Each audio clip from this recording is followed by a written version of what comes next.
Assalamualaikum warahmatullahi wabarakatuh. Bismillah, Alhamdulillah, wassalatu wassalamu ala Rasulillah. Terima kasih tuan-tuan dan puan-puan sudi bersama-sama dengan Empire Minda DDD bersama Dr. Daniel. Jika anda mendapat manfaat daripada channel ini, sila like, share dan juga subscribe, insya-Allah. Dan kita berbicara tentang buku Muhammad in the Bible, karangan bekas Reverend David Benjamin Kildani yang akhirnya memeluk agama Islam dan nama Islamnya ialah Profesor Abdul Ahad Daud. Beliau memeluk Islam selepas mengkaji Bible. Dan selepas mendapati dalam Bible ada kenyataan tentang kerasulan Nabi Muhammad SAW, itu membuka hatinya untuk memeluk Islam dan menulis buku ini. Dan antara perkara yang beliau temui ialah tentang apa yang terdapat dalam bab Hagai, bab 2, ayat 7. Dalam Bible tercatat, "And I will shake all nations, and the himada of all the nations will come. And the himada of all the nations will come." Artinya aku akan goncang semua negara dan himdah akan datang. Himdah ini ataupun himada ini, kata bekas Reverend ini, dia adalah yang ditulis dalam bahasa Hebrew. Memang begitulah yang ditulis dalam bahasa Hebrew, dalam Bible, tulisan Hebrew, iaitu himdah. Himdah akan datang. Dan panjang analisis yang dibuat oleh Profesor Abdul Ahad Daud ini. Dia mengaitkannya dengan Injil yang asal yang ditulis dalam bahasa Aramaik dan begitulah seterusnya, dan akhirnya beliau merumuskan bahawa himdah ini selari dengan hamada dalam bahasa Arab dan selari dengan nama Nabi Muhammad SAW yang juga berkait dengan hamada. Dari hamada lahirlah Muhammad SAW, dari hamada lahirlah Ahmad, juga daripada hamada, semua berkait dengan hamdah, hamada, himada, begitulah seterusnya. Dan akhirnya beliau mengatakan ayat ini menceritakan tentang seorang yang akan datang yang namanya berkait dengan puji-pujian, iaitu himada dalam bahasa Arab, dan ia tidak lain dan tidak bukan adalah Nabi Muhammad SAW. Saya hanya menyebutkan sinopsis ringkas, tapi pembahasannya panjang. Dan kemudian beliau juga telah mengatakan, Bible juga ada menyebut tentang seseorang yang akan datang selepas Jesus, selepas Nabi Isa.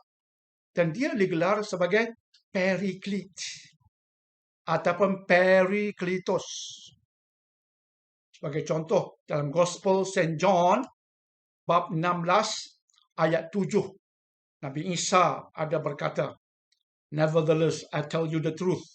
It is expedient for me that I go away. If I go not away, the Periklitos will not come unto you. But if I depart, I will send him unto you." Yesus berkata, aku perlu pergi, baru dia akan datang.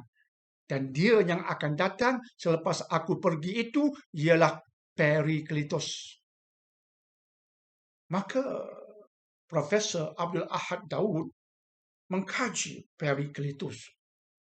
Ada yang menyebutkan gelaran itu sebagai Paraklit, ada yang menyebutkannya sebagai Paraklitos, tapi kata Profesor Abdul Ahad Daud, yang betul ialah Periklitos.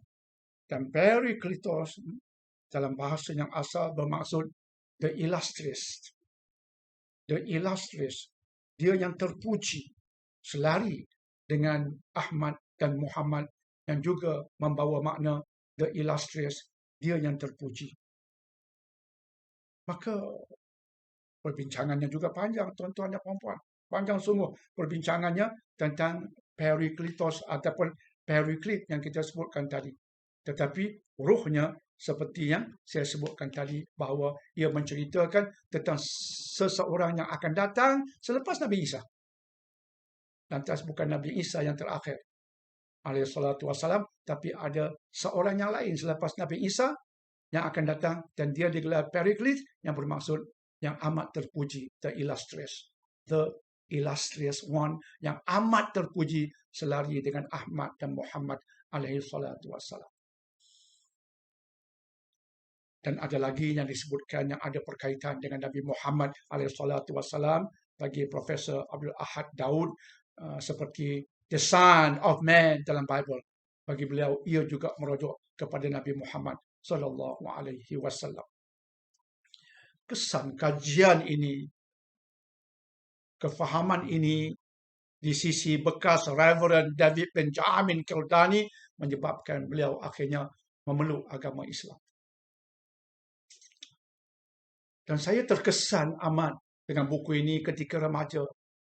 Ketika saya dalam keraguan dan kekeliruan, saya mula menyedari bahawa Nabi Muhammad SAW bukan calang-calang insan. Memang pilihan Allah. Sebab itu dalam kitab-kitab sebelum ini sudah diwar-warkan tentang baginda, sedangkan baginda belum datang. Sudah diberitahu dahulunya. Maka saya mula menyedari ini insan luar biasa.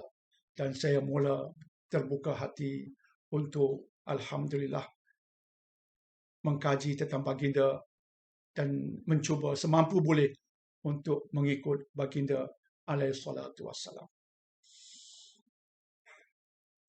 Rupa-rupanya tuan-tuan dan puan-puan, seorang ulama, yakni Hamka, telah mengkaji juga tentang Nabi Muhammad alaihi salatu wassalam dalam Bible.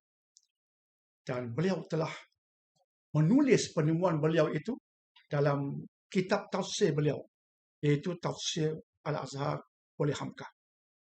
Apa yang beliau tulis? Berkaitan ayat mana yang beliau jadikan sebagai rujukan? Ikuti saya dalam siri yang berikutnya, insya-Allah. Dan jika anda mendapati ini semua bermanfaat, sila like, share dan subscribe. Semoga bermanfaat bagi semua. Bertemu di siri yang berikutnya. Wassalamualaikum warahmatullahi wabarakatuh.